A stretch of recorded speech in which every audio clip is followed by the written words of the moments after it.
খোলা ফেলে দিয়ে শাঁসটা খাই, বলি কিন্তু বেল খাচ্ছি। বেল খাচ্ছি মানে এই নয় বেলের শাঁস বিচি খোসা সব চিবিয়ে ফেলতে হয়। তেমনি এই যে মহাভারত বিশাল, তার মধ্যে যে আসল শাঁসটি সে হচ্ছে গীতা।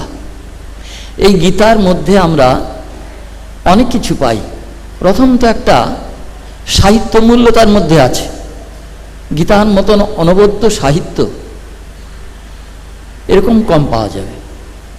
দ্বিতীয় আছে সেই গীতা পদ্যতে রচিত এবং একটা কাব্যের পরিপূর্ণ প্রকাশ সেখানে, কাব্য।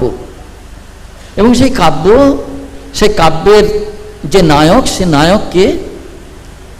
সে নায়ককে বলা মুশকিল, কিন্তু বক্তা হচ্ছেন ভগবান শ্রীকৃষ্ণ, আর শ্রোতা